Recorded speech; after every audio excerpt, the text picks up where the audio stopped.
Ndabasuhuje yemwe mbahaye n'ikaze mu mwese tugenda tubana umunsi ku wundi tuganira ku makuru atandukanye avuga mu myidagaduro hano mu gihugu cy'u Rwanda. Jewe nitweremo Janvier tubana ku bujinzi bw'ubukeye dusengura kuri ayo makuru n'ubundi muri rusange. Reka nanjye nihanganisha umuryango wa Burabyo Ivan kubwo kubura umwana wabo Ivan BURAVAN, nihanganisha n'abafana ba Ivan BURAVAN birumvikana cyane, yemwe n'umuryango wa Yanga Thomas Nkusi ndetse n'abafana ba Thomas Nkusi cyangwa se Yanga. Ni imyidagaduro mu Rwanda uyu munsi cyangwa muri iyi minsi iri mu bihe bitoroshye byo kubura n'ubundi babiri mu bari bakomeye cyane mu myidagaduro wacu imbere mu gihugu cy'u Rwanda. Gusa urupfu rwa BURAVAN rwatumye habaho gukozanya hagati ya Chita Magic ndetse n'uwitwa BRUCE MELODIE, aho post cyangwa se komanteri Chita ya postinze kwa Melody isa nk'isobanura agashinyaguro kuri BRUCE MELODIE ashinyagurira Ivan BURAVAN. Tujye kubiganira hamwe turebe byari bikwiye ibyo BRUCE MELODIE yakoze cyangwa se ibyo Chita yakoze n'ibyo bintu bitari bikwiye. Nago nije nyine ndi kumwe na Alpha meze neza cyane. Mbeze fresh. Urakomeye cyane. Cyane. Weekend yo kuwa gatanu wayitangiye gute cyangwa se urayumva gute? Weekend ishobora kuba izaba mbi cyane kurushaho. Kubera iki?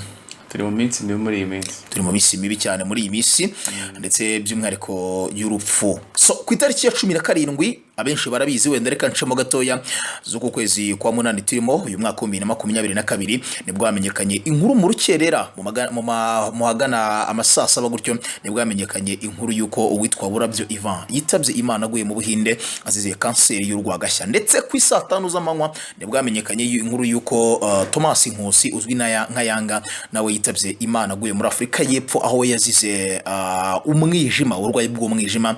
Bose bakaba baritahiye mu ijuru. Impamvu mvuga mu ijuru nuko mu misi yabo ya nyuma bakoreye Imana mu buryo bugaragara cyane. So abastari bagiye batandukanye n'abakomeye bapostinze aba bomba, ariko by'umwihariko uwitwa Burabyo Ivan byanyeretse ko uyu mutipe nubwo yari muto mu myaka 27 ariko yari yarakoze connection ikomeye cyane ku buryo usanga ab'ingeri zitandukanye bamwe yumvamo, abakuru, abatoya, abayobozi b'inzego zigiye zitandukanye biyumvamo uyu mwana ku buryo bitagoranye kugira ngo bapostinge amaposte yifuriza Burabyo kuruhukira mu mahoro muri rusange.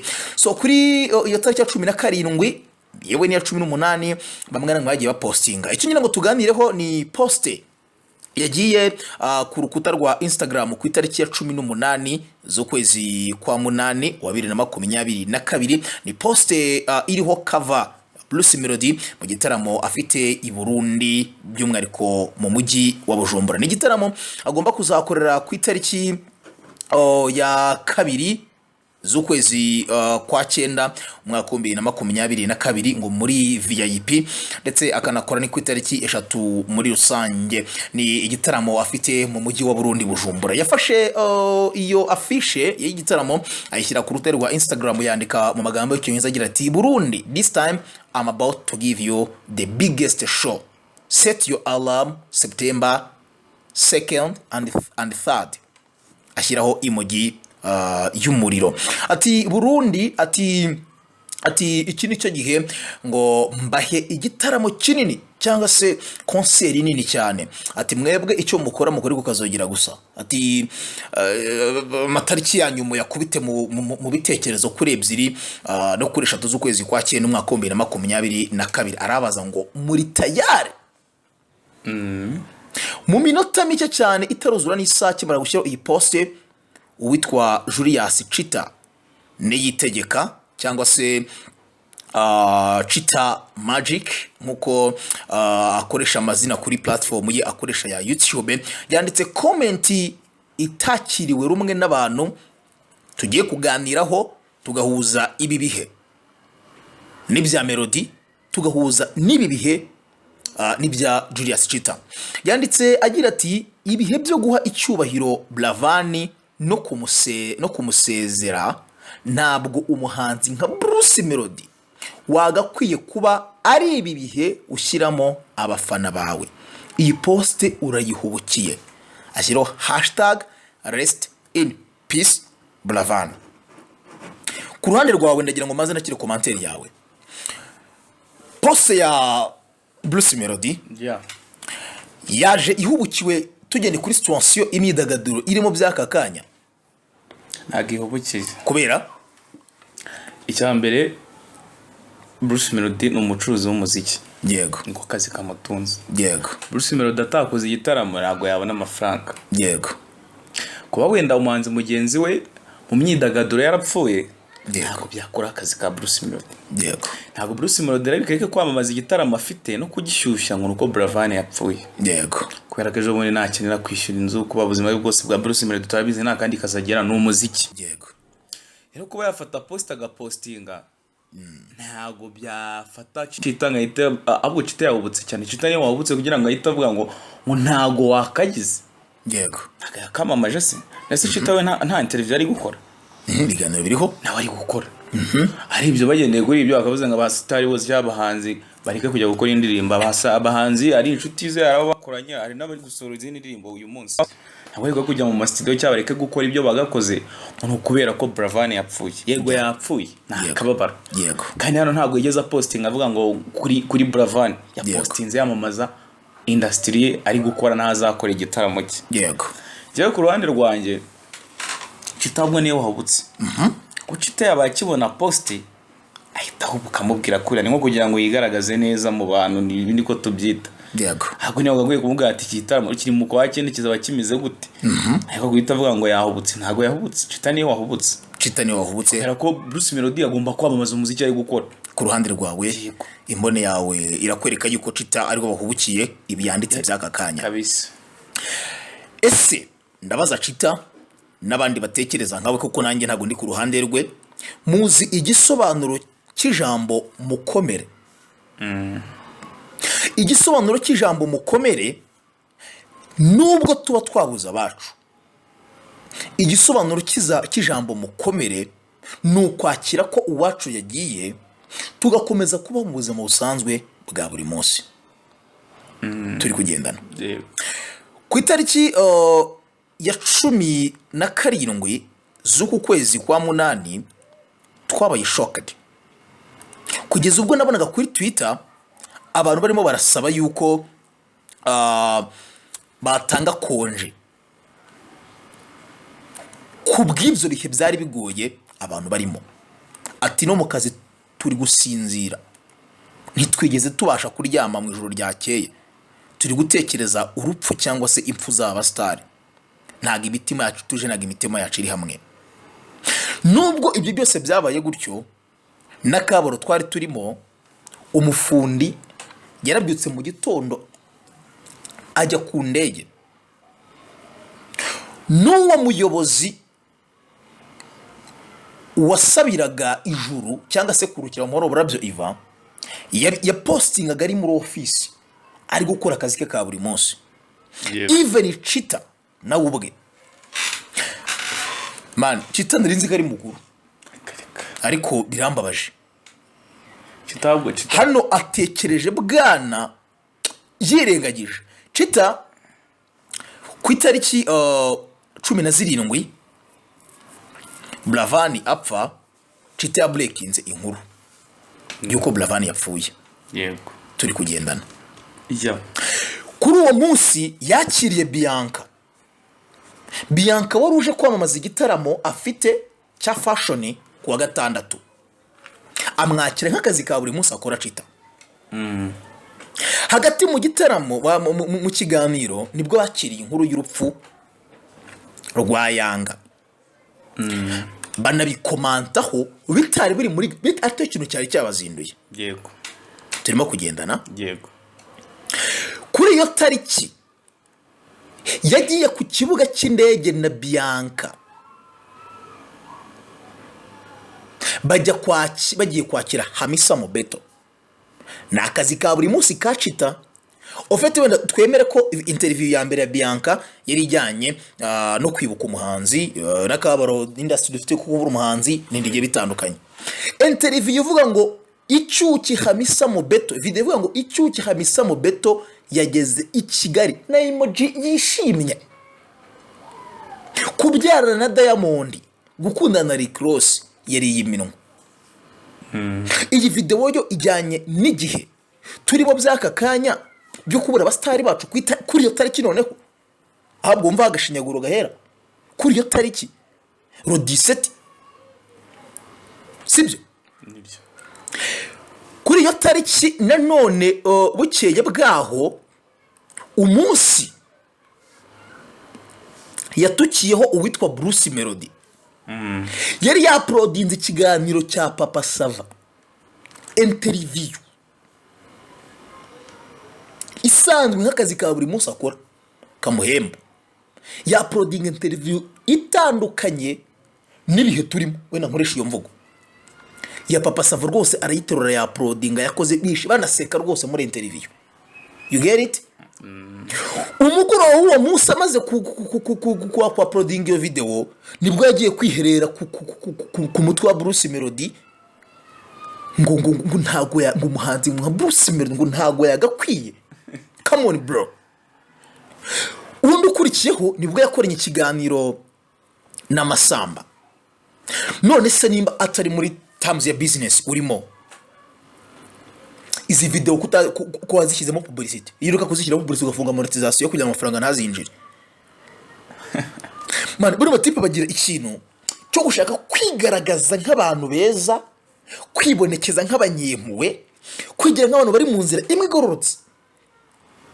Turi kugendana. Yego. Inzira imwe igororotse idafite donc n'abatagatifu kwa nta kosa nta cyaha nta cyabwo bakamenya kujya kujora ibyaha n'amakosa y'abandi bantu. Nta nubwo byibura tuvuga ngo iyo tariki, nta nubwo basetinze itariki bazashyinguriraho wenda Buravan ngo Bruce Melodie iyo tariki ayamamarize igitaramo ko aricyo gihe azagira mu gitaramo ataje gufata mu mugongo umuryango wa mugenzi we. Nabwo yabaragiye ibyo mu kwa gatatu yabagifite yaragiteguye nabwo yakozagikora ibyo mu kwa cyenda purito pana byo mu kwa cyenda kwiyamamariza. Guys, uku no kuzamura conflict hagati y'abantu bidafite ikintu na kimwe gishingiyeho. Man, ufite gukura kabisa, uri umupapa ndakubaha niki, ariko ufite gukura.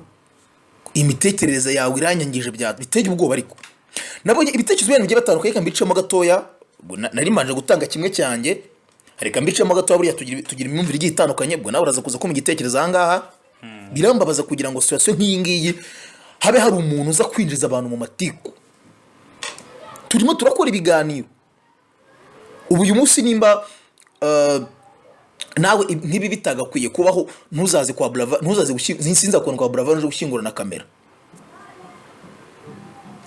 Nibyo bigutunze nyine, uranga gukora si bigutunze urya iki? Melodie ari gusetinga ikintu kizagaburira abana be, kizanabishyura nawe kizamugaburira. Yego. Ejo nzajya mu kazi ahantu turi kugendana.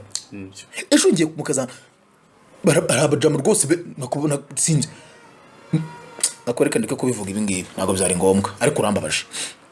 Ari uwanditse agira ati Chita ntabwo bikwiye pe. Undi ati tutabeshyanye uwacu atuvuyemo biratubabaza, ariko nanone ntibikwiye guhagarika ibyo dukora kugira ngo tubeho. Undi arandika agira ati Julius Chita ni nkuko nawe kuri channel yawe ibiganiro wabikomeje. Rest in peace Buravan, we gonna miss you. Turi kugendana. Yego. Yashatse guta abantu Buravan mu bisheke, ariko ndabona rero bari kurindimurira mu bisheke. Undi ati Julius Chita man ntugakabye, noneho abasigaye tureke gukora. Ndakeka Buravan nawe bimushimisha ahari, kuko ntabwo twaheranwa n'agahinda. Rest in peace Burabyo. Undi ati mwese ko mutahagaritse gukora uploading. Undi ati ahubwo se ubu wowe ntabwo uhubutse, ariko wagiye muva mu matiku. Wagira warusanzwe umufitiye ikinya. Ubu mu by'ukuri ni iki kibakoze uretse kuba akora akazi ke? Ubu se nawe uhagaritse akazi kawe? Igisubizo ni oya. Ndayamusubiriza. Undi ati cyakura bro aranaseka cyane, yamushinyize se yanamusetse. Undi yanditse agira ati wow, nuko uri umurundi bitakureba, ariko nibikwiye pe. wakwihangana kandi byaba nibyanatuma adakomeza gutera imbere. Ufite imimbere nk'iya Chita uyu nguyu. Undi yandika agira ati ntabwo ikiriyo gihagarika ibikorwa by'abantu bose kuko na Bianca ntiyahagaritse igitaramo kandi bamwe muri kwirirwa mu biganiro ku ma YouTube channel yanyu mugabanye akarindi kuri Bruce Melodie nawe ari wowe niwareka kwamamaza show yawe. Cyakomeza ni replayinga iyo boro ya Chita gusa zigera muri 200 na ariko nasomamo nyeya. Urati sha niyitonde ati nirwimya yarinze sha niyitonde ntirwimya yarinze. Gusinzi icyo ashaka kuvuga ngo ni mukuru mu migani. Undi ati Julius Chita wari kujya inbox yiwe ukamuganiriza apana public comment but concert in after concert maybe concert iri after 3 weeks nabyo ugomba kubitekereza kandi I'm sure ko Bruce Melodie ntabwo atakunda Buravan bari bahuriye muri kariyeri imwe. Message yari goye rifatanye cyane. Undi yandika agira ati Chita kuki wowe utahagaritse ibiganiro Chita ubu ibyo washyize kuri channel yawe bya Mobeto na Papa Sava bihuriye he na Buravan bimwe navugaga. Undi yandika igitekerezo agira ati ariko Julius everything you are uploading why don't you stop and you upload after 1 week. Rest in peace Iva Buravan.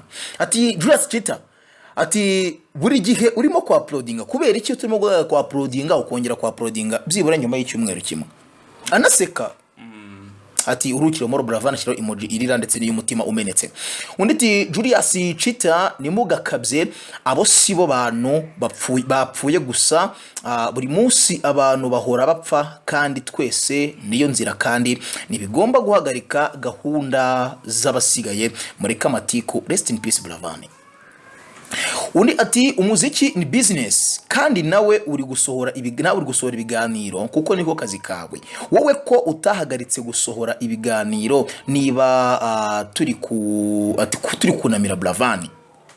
Undi ati no bagomba gutanga respect bro. Undi ati ariko se ubu kandi mwese mwahagaritse ibikorwa kubera Iva yapfuye canke tugire ngo ni urukundo ukunda gusunzya? Iyo mufise urwanko umuntu ni mwihishira pe. Wowe ko nabonye ama interview utayahagaritse kuri channel yawe uno murundi bamubazaga. Undi ati no comment but this is not a right time to judge other. Rest in peace Buravan. Tio nta comment nashyira gusikina iki kiza cyo kuba umuntu yacira urubanza undi. Ati urukiro moro Ivan Buravan. Undi ati Chita magic murakabya nicyo kibi cyanyu. Ati ubundi mwagiye mukora journalism mukava mu bufana. Undi ati wewe ubu ntazi wagiye ko namba uyafise simbizi. Reka nsome comments zigira nko muri 3 gusa nanjye dusoze n'izindi comment nya kugira ngo duhe n'umwanya abadukurikiye batanga comment niba iki cyari cyo gihe kiza cyo kuba Chita n'umugabo wamanitse akaboka kerekana ubucakwa hakarayira umugore yuko bazabana karamata akabyara n'umwana yagakwikuza mu matiku nkaya ngaya nabaze uko icyo besaba kugira ngo umuntu atunge urugo. Men kumara umunsi utaploadinze kuri YouTube cyangwa ibiri nawe arabizi uko bigenda. None ubuzima bw'umuhanzi kugira ngo abone show abasha gukubitamo nawe urabizi icyo bisaba muri industry. Umuntu hagarike ahantu afite performance hanze bakusanyije amarundi kugira ngo ayazane mu Rwanda ahagarike show ariko kubwira abantu uti mfite show ahangaha nanga muzabe muhari muzabe muje. ntago yahubutse ahubwo wahubutse wowe. Undi yanditse igitekerezo agira ati Julia Chita umva man, gupfa k'umuntu ntago bihagarika ubuzima bro. None se ukeka ko wowe nupfa YouTube channel itazakora? Mind z'urwango gusa. Ati mwarashaje mu ruhuke brother. Go to higher where coach Gayer Bruce Melodie anataginga na 1:55 am ni am cyane pm ni am 1:55 am intertainment. Banza iyi rebo y'uyu mugabo yarayirose nka saa 7:55 z'urukerera kuyita gutya biba ari ibintu byoye cyane. Ari umuntu wanditse comment agira ati Chita asubira Chita, we all still are mourning for our beloved brother that we lost this week. Brothers that we lost this week, and we all loved and respect them, but ntago bivuga ko ibintu bihagarara. I really think ko ati aho bari bishimiye ko umuziki ukomeza gukorwa ndetse n'ibindi bikorwa.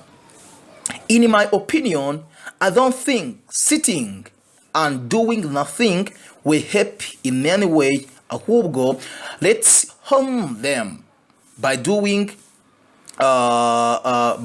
what they would have liked us to do, and I'm sure ati batifuza ko ibintu bihagarara cyangwa work holiday ibintu byose mu gihugu bihagarara, because I don't see why with the Bruce Melodie did this wrong, kandi ati hari nabandi bari gukora their business. Ni ikinyangari kivanze cyane. Ati turuacha rikunamira cyangwa se turacyashingwe n'urupfu rw'abana bavandimwe bacu twakundaga bagiye muri kino cyumweru cyashize, yemwe turacyanabubaha, ariko ntago bivuze ko ibintu bihagarara. Ati ndatekereza ko aho bari bishimiye ko umuziki ukomeza gukorwa ndetse n'ibindi bikorwa. Ati nk'igitekerezo cyanjye cyangwa se uko mbyumva, ntabwo kwicara nta kintu na kimwe turimo turakora bizafasha. Ati hari icyo bizadufasha. Ati ahubwo reka tubahe icyubahiro dukora ibyo bari kwishimira yuko dukora. Ati kandi ndishuwa ko batifuza ko ibintu bihagarara, cyangwa se dufate ikiruhuko, ibintu byose mu gihugu bibe byahagarara. Kubera yuko ntago mbona impamvu uyu Bruce Melodie yakoze ikintu kitari cyo n'abandi bari gukora business zabo. Undi yanditse agira ati wagira umuntu wigira umuntu w'umuhanga nkaho urusha abandi ubwenge. Ubu se nta biganiro uri gushyira kuri YouTube channel yawe? Ubu se ntabwo uri gukora kugira ngo ubone icyo urya? Ubu se ibyo bikorwa byose bihari abantu ibyo bikorwa byose bihari abantu babihagarike? Unerika comment agira ati Chita reka kwihisha inyuma y'urupfu rwanya kwigendera BURAVAN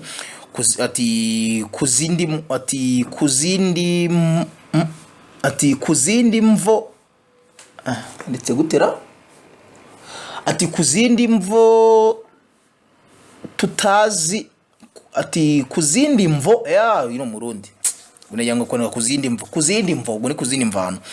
Chita reka kwisha inyuma y'urupfu rwanya kwigendera BURAVAN kuzindi mvo tutazi y'ivyo mupfa na Bruce Melodie ngo ushake kwa mwangisha abantu. Ejo ko nabonye ikiganiro kuri YouTube channel yawe na Bianca ariko yamamaza show azakora on 20th ati utamuhanuye abihagarike, wari wibagiwe ko Buravan yapfuye canke hari ico abo biraba nabo bitaraba, canke hariho abo biraba nabo bitaraba. Undi ati yanditse agira ati ntimukigire beza wowe kutahagaritse ibiganiro nturi kwinjiza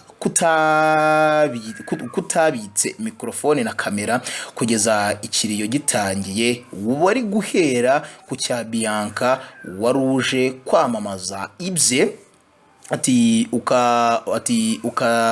ukazagisohora nyuma ko iyo komenti ntayibonye kwa Bianca yakira Hamisa Mobeto na Eddy Kenzo, ariko après les échecs la vie continue. Ese ko utabivuze kwa Chris Easy ureba n'abandi amastori aterekeye ikiriyo ko atariho, ntimukigire imyoza turabazi. Hariho ibitekerezo bisaga 270 ushobora kunyerekeho nawe ukareba, ariko aho biri kwerekeza wahabonye nawe ushobora kuduha igitekerezo ukatubwira uko byumva. Byari bikwiye yuko Chita yifatira kuganga Bruce Melodie amubwira ngo ibyo yakoze amakosa kuba arimo kwamamaza igitaramo kandi mugenzi we yapfuye. Ese byari bikwiye ko Bruce Melodie nawe akora akazi ke nk'uko bisanzwe ka munsi kamutunze kandi mugenzi we yapfuye? Ese kuba umuntu yapfuye birahagarika ubuzima bwacu? Ese mukomere, mwihangane, mushikame bisobanuye iki? So ubwo uratubwira uko ubyumva ku ruhande. Dusoza Alpha, niki wavuga yaba ku rupfu rw'abanyakwigendera, yebo even na kuri situation turimo kwa twitware gute muri situation turimo? Hakeneye iki? Hakeneye kumvikana mu buryo niki wasorezo kuri situation turimo byagakanya? Situation turimo icyambere cyo no gukomeza gufata umuryango wa Buravan mu mugongo ndetse n'uwa Yanga kamwe tukabihanganisha. Ikiniye tukirinda nk'ubu ngubu nk'ibi bintu Chita yazanye ina magambo tugitaye ubushini nk'ubushinyaguzi. Bisa umuntu kuba yapfuye kongera ibintu nk'ibyo ngibyo bimukomantaho uvugana bimugenzi ugaragaza nk'ari ikibazo ari bafitanye. Bruce Melodie nta kibazo arafitanye na Buravan. Bruce Melodie mu kazi. Ikindi kintu navuga Chita rwose nk'umuntu w'umunyamakuru ahubwo agomba kuzajya ubundi inzego zikurikirana abanyamakuru, kuko hari ibintu bajya bashyira muri industry ikaba ari ikosa ariko nyine nta kintu kiri hano. Chita wakoze ikosa rwose ukwiye gusaba imbabazi zabwo Bruce Melodie. Kuko impamvu wenda nabyitse nk'ikosa, ibi bintu byatuma abafana ba Bruce Melodie bemera kuyobywa. Buriya umunyabwenge umuha ibyawe agacaguramo ikingenzi, kandi buriya bimufasha kumenya ingano y'ubwonko cyangwa se y'imitekerereze yawe uko ingana. Ariko hari umuntu udafata umwanya wo gutekereza no gusesengura ku buryo icyo umuhaye ahita gifata gutyo muri uwo mujyo. That's why twe twicara ahangaha kuri iyi meza tugatanga ibitekerezo mu mboni itandukanye niyo umuntu yatanzemo icyo kintu. Nimba umuntu ababwira ati ngewe rwose mu rugo twavuze turi abazungu, ariko mu by'ukuri ngenzi ko uwo muntu mu myaka yashize twarasaga. Uwo muntu kuko umubonye ku kanya uzemera ko yabavutse ari abazungu. Nini cya kumeza nkwereka ifoto turi kumwe dusa nibwo uzizera ko wa muntu atari umuzungu. Ariko directement kuko kudacagura nyine ibintu abenshi barayobywa. Uyu munsi nk'umufana wa Buravan uri hasi ndabona ipfiriye ashaka gufata ikikwanga cy'ubushinyaguzi, ariko nakirengagiza ko nubwo gifashe nk'icy'ubushinyaguzi avuye mu kazi. Sibyo? Nimba ari umukozi wo mu rugo avuye gutekera amabuja no koza ibyombo. Nimba ari umukarani umuzigara wutuye. Yego. Nimba ari umuyobozi avuye muri office. Nimba akazi kakavuyemo. Turimo kugendana. Yego. Ejo hari bitaramo bigomba kuba kwa gatandatu. N'uyu munsi hari amanite club agomba gukora. Hari abanzi batumiwemo kandi bagomba guperforminga. Nibwo buzima bwabo niko babayeho. Ubu se ko Celestin nawe urusha amaboko yapfuye ari umunyamakuru mugenzi wa Chita ntago wakoze. wenda tugendere kuri ibyo wenda byo kuba ari firidi ni iki. Chita Celestin ko yapfuye, Chita ntabwo wakoze? Igisubizo ni yego narakoze. Ariko ntago even na BTN yarakoraga, ariyo televiziyo yakoragaho. Turi kugendana. Ntago bakoraga inkuru z'urupfu rwa Celestin gusa. Bayiripotinze rimwe ndetse banakora documentaire imwe kuri BTN, kandi yari umukozi wabo. Mu gushyingura hari abakozi bagiye gushyingura, hari n'abasigaye mu kazi. I was with their boss. Tips. Yeah. Kuba umuntu atuvuyemo birababaje cyane, ni n'iby'akababaro, ariko dutekereze ngo ese natubona dufite twaheranywe n'agahinda nidushengura umutima we. Hari umugabo wigeze kuvuga ngo nimpfa ntimuzarire, kuko nimurira nzabona ko mudakomeye. Kandi nimudakomera bizanshengura nubwo ntazaba mpari.